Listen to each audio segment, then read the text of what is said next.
माहौल होके जाए, किसी भी टाइप का स्ट्रेस नहीं, टेंशन नहीं।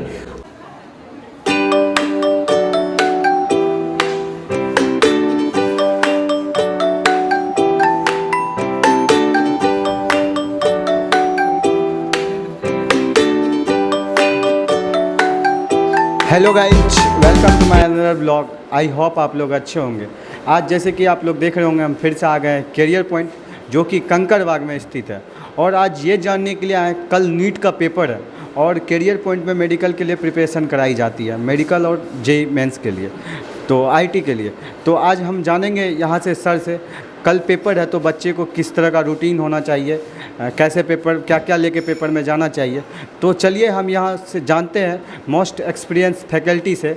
तो चलिए हम मिलते हैं, फिर बताते हैं आप लोग को।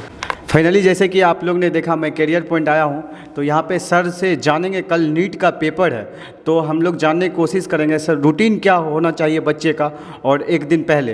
तो कल पेपर है तो आज एक दिन पहले क्या रूटीन होना चाहिए। तो पहले welcome to joining my channel sir. Thank you. सबसे पहले आपको मैं दिल से धन्यवाद देता हूँ, आपने मौका दिया इस चीज़ के लिए। ये सबसे पहले कल जो एग्ज़ाम होने वाला है तो उसमें स्टूडेंट जो है एकदम नॉर्मल रहे, बहुत ज़्यादा झिझक नहीं रखे कि कल क्या होगा क्या नहीं होगा। आज प्रॉपर ढंग से नींद ले, खाए पिए अच्छे से। हाँ, और खाने पीने में भी ध्यान रखना है। ये नहीं कि ऐसा खाना खा लिए कि सुबह पेट खराब हो जाए तो फिर एग्ज़ाम जो है वो तो गड़बड़ हो जाएगा, फिर एग्ज़ाम हॉल में जाएगा तो बाथरूम जाएगा कि एग्ज़ाम देगा।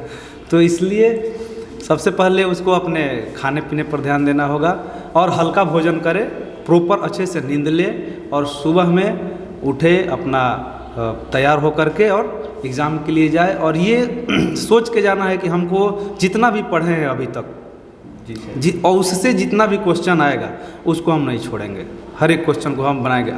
लेकिन जो क्वेश्चन नहीं आ रहा है उस पर अटेम्प्ट भी करने की ज़रूरत नहीं है, क्योंकि निगेटिव मार्किंग होता है। अगर आप जो चीज़ नहीं पता है आप हनुमान गियर लगा दिए तो फिर वहाँ पे दिक्कत हो जाएगा। अगर गलत होगा तो 4 नंबर ऐसे गया और 1 नंबर तो बगल से भी कटेगा, 5 नंबर जाएगा। तो इसीलिए बच्चों को ये चीज़ ध्यान रखते हुए क्वेश्चन अटेम्प्ट करना है। अच्छा सर, सोने का प्रॉपर टाइमिंग क्या होना चाहिए।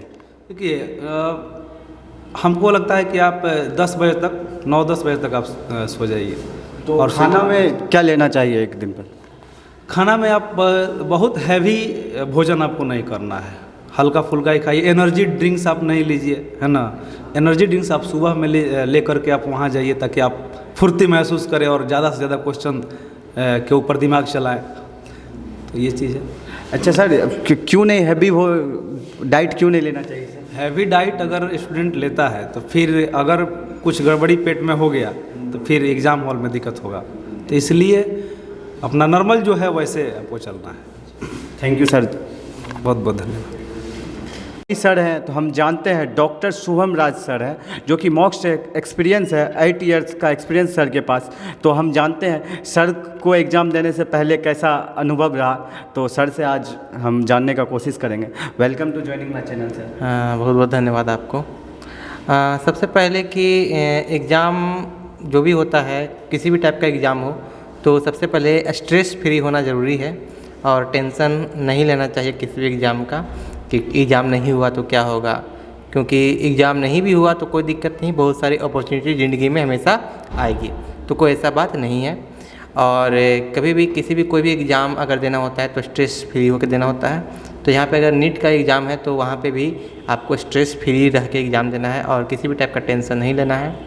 और ख़ास करके मैं बायोलॉजी के बारे में बताऊँगा कि बायोलॉजी में आप सबसे पहले जो भी एनसीईआरटी होते हैं उसी के बेस्ट क्वेश्चन आते हैं, तो एनसीईआरटी को अच्छी तरह से प्रिपेयर कर लीजिए, उसके बाद ही नीट का एग्ज़ाम अच्छी तरह से क्वालिफाई होगा।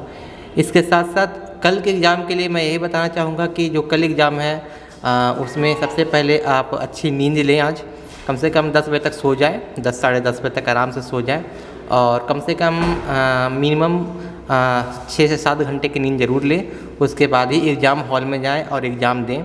और इसके साथ साथ रात में लाइट भोजन करें और सुबह भी अगर खाना है तो लाइट खाएं, जिससे आपको कोई तकलीफ़ ना हो या कोई कठिनाई भी ना हो। और उसके बाद ही एग्ज़ाम पेपर में जाए, एकदम फ्रेश माहौल होके जाए, किसी भी टाइप का स्ट्रेस नहीं, टेंशन नहीं, और मतलब कि एकदम फ्री माहौल में, एक फ्रेंडली माहौल में। और इसमें यही होता है कि जो भी क्वेश्चन अटेम्प्ट करें तो क्वेश्चन को अच्छी तरह से पढ़ के अटेम्प्ट करें, जिससे क्या होता है कि वो क्वेश्चन जो भी आते हैं उसमें कभी कभी पढ़ने में वो गड़बड़ा जाता है क्वेश्चन, तो उसका ऑप्शन कभी कभी गलत टिक हो जाता है, कभी कभी कुछ और टिक हो जाता है, सिली मिस्टेक। हाँ, सिली मिस्टेक्स हो जाते हैं, जिसके कारण आपका निगेटिव मार्किंग भी चला जाता है। तो क्वेश्चन और आंसर पूरी तरह से कन्फर्म हो तभी बनाएं उसको, और क्योंकि निगेटिव मार्किंग बेस्ड ये एग्ज़ाम होता है, तो कन्फर्म क्वेश्चन पे ही उसमें अपना दाव लगाएं और अपना वो क्या कर सकते हैं उसको रंगें, तो ज़्यादा बेटर होगा। सर जैसे कि जानना चाहते हैं, बहुत बच्चे का ये होता है वो जानता है लेकिन एग्ज़ाम के बाद आता है तो वो कहता है ये मुझे आता था लेकिन कर नहीं पाए, इसके लिए आप क्या कहिएगा सर? इसके लिए सबसे पहला कि प्रॉपर रिवीजन होना ज़रूरी है। कभी कभी इंसान भुला जाता है, क्योंकि भुलाना तो आदमी की फितरत होती है, तो भूल जाता है वो, तो प्रॉपर रिवीजन होना चाहिए। और यदि बात करें कि एग्ज़ाम के हॉल में जाता है कि वो जानता है फिर भी भूल गया, तो भूलता भी हो कि वो कन्फ्यूज रहता है, सबसे पहली बात कि ये होगा ये होगा, और तो ही वो मतलब कि गलत रंग देता है। तो रिवीजन बहुत बड़ा चीज़ होता है, बहुत बड़ा हथियार होता है किसी भी एग्ज़ाम के लिए, तो प्रॉपर रिवीजन होना बहुत ज़रूरी है। और मैंने पहले भी बोला, मैंने अभी बोल रहा हूँ कि किसी भी क्वेश्चन पे तुक्का ना मारें कि ये होगा ये होगा ये होगा, ऐसा नहीं करना है। मैं जो कंफर्म होना है उसी को बनाना है। और सबसे पहला कि फ्रेश माइंड रखना है, माइंड में एक चीज़ थी कि हमको भी एग्ज़ाम देना है, किसी भी टाइप का और कोई टेंशन नहीं लेना है माइंड में, तो ही वो क्वेश्चन आप जो बना रहे हैं वो आपका सही होगा। सर जैसे कि बच्चे क्या रिवीजन करके जाए, जैसे मॉर्निंग में यदि रिवीजन करना हो तो क्या देखना चाहिए? देखिए अब तो बहुत कम समय बचा है, तो रिवीजन करने का समय तो बचा ही नहीं है। फिर भी अगर कुछ देखना चाहें तो ह्यूमन फिजियोलॉजी दे सकते हैं, ह्यूमन फिजियोलॉजी। इसके अलावा जेनेटिक्स का कुछ क्वेश्चन आता है, उसका वेटेज होता है, तो देख सकते हैं। लेकिन वैसे तो जो टाइम था रिवीजन करने का वो चला गया, तो बस अब जो भी है ठीक है, अपना जो भी आपको याद है वो 100% याद है, और उस पर पूरी तरह से भरोसा करके और तभी एग्ज़ाम हॉल में जाएं। फर्स्ट में किस पार्ट को अटेम्प्ट करना चाहिए क्वेश्चन में सर, बायोलॉजी, फिजिक्स या केमिस्ट्री? देखिए सबसे पहला जो क्वेश्चन अटेम्प्ट करना चाहिए वो बायोलॉजी का अटेम्प्ट करना चाहिए, क्योंकि बायोलॉजी में न्यूमेरिकल बेस्ड क्वेश्चन नहीं होते हैं। और इससे ये फ़ायदा होता है कि जब आप बायोलॉजी में जो भी क्वेश्चन आते हैं, या तो आता है या तो नहीं आता है, आएगा तो आप रंग दीजिएगा, उस क्वेश्चन बना दीजिएगा। और जिससे क्या होता है कि जो भी आपका जो समय होता है वो पूरी तरह से आपका बच जाता है, और वही आप फिर फिजिक्स और केमिस्ट्री के न्यूमेरिकल बनाने के दौरान उसको दे सकते हैं, तो ये आपका बेनिफिट हो सकता है। Thank you sir joining my channel. Thank you. हम आज हमारे साथ सर हैं, सर से जानने का कोशिश करेंगे कि क्या क्या लेके जाना चाहिए एग्ज़ाम से पहले, क्या क्या नेसेसरी है। तो welcome to joining my channel first of all sir. Thank you, बहुत बहुत धन्यवाद। तो थोड़ा सा अपना इंट्रोडक्शन। मेरा नाम पीयूष बदानी और मैं कैरियर पॉइंट पटना में एज ए केमिस्ट्री फैकल्टी हूँ, काम कर रहा हूँ। सर जानना चाहेंगे, कल नीट का पेपर है, आपके एनटीए ने आपको जो भी एडमिट कार्ड जारी किया होगा उसके पे आपको दिशा निर्देश होगा कि आपको कौन सा ड्रेस को फॉलो करना है और कौन चीज़ें आपको एग्जामिनेशन हॉल में लेकर जानी हैं। आप उसको प्रॉपर अच्छे से पढ़ लें कि क्या क्या इंस्ट्रक्शन दिया हुआ है, उस हिसाब से आप उसको फॉलो करें। अच्छा टाइमिंग पे एग्ज़ाम सेंटर पे कब जाना चाहिए? अगर आप एग्जामिनेशन सेंटर में आप कोशिश करें कि एटलीस्ट 1 से 1.5 घंटे, 1 घंटे तो ज़रूर पहले पहुंच जाएं, और पानी वगैरह के बॉटल्स ज़रूर लेके जाएं, क्योंकि अभी बहुत गर्मी आपको पड़ रही है। तो एग्ज़ाम सेंटर के अंदर सर बच्चे को जो है ना क्वेश्चन आते हैं, घबराहट होते हैं, तो ये देखा जाता है कि कई बार बच्चे एग्जामिनेशन हॉल के अंदर जब क्वेश्चन सॉल्व करते हैं तो उनको एक स्ट्रेस फील होता है। अगर आपको बहुत ज़्यादा एग्जामिनेशन हॉल में क्वेश्चन सॉल्व करते समय स्ट्रेस लग रहा है तो एक आप गहरी सांस ज़रूर लें, जिससे आपको एक इनफ अमाउंट में ऑक्सीजन आपको मिल पाए, जिससे आपका उससे थोड़ा सा स्ट्रेस लेवल आपका घटेगा। सर जैसे कि होता है बच्चे का 10 मिनट 5 मिनट इसी चीज़ में बर्बाद हो जाता, क्या बनाऊं, पहले इसको टच करूं कि पहले केमिस्ट्री को टच करूं, पहले फिजिक्स को करूं कि बायो को करूं, तो क्या होना चाहिए? आप अभी तक बच्चों ने काफ़ी मॉक टेस्ट भी लगाया होगा, उनको पता चल गया होगा कि मेरा कौन सा वीक पोर्शन है और कौन सा स्ट्रॉन्ग पोर्शन है। उसके हिसाब से आप चीज़ों को सेलेक्ट कर सकते हैं। लेकिन एक जनरल ट्रेंड देखा गया है कि नीट के स्टूडेंट पहले बायोलॉजी को सॉल्व करते हैं, फिर केमिस्ट्री और फिजिक्स को सॉल्व करते हैं। आपको जो भी क्वेश्चन उसके बाद आ रहा है, आपको जो भी लग रहा है कि आप आसानी से सॉल्व कर पाओगे, उसे आप पहले सॉल्व करें। डिफ़िकल्ट क्वेश्चन के लिए आप सेकेंड राउंड में आप उसको ट्राई करें। पहले सारे आसान क्वेश्चंस आप देख लें, उसे कर लें, उसके बाद। अच्छा, जैसे कि बच्चे का mind set easy to hard जाना, पहले जो उनको आता है ईजी को उनको पहले सॉल्व। हाँ, इजी आता है क्योंकि वो इजी नंबर है, आप उसमें टाइम बचा लोगे।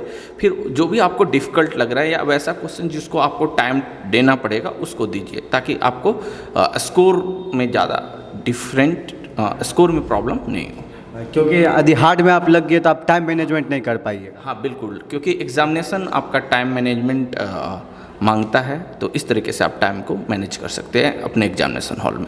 तो आप क्या कहना चाहेंगे कल जो भी बच्चे नीट का पेपर देने वाले हैं?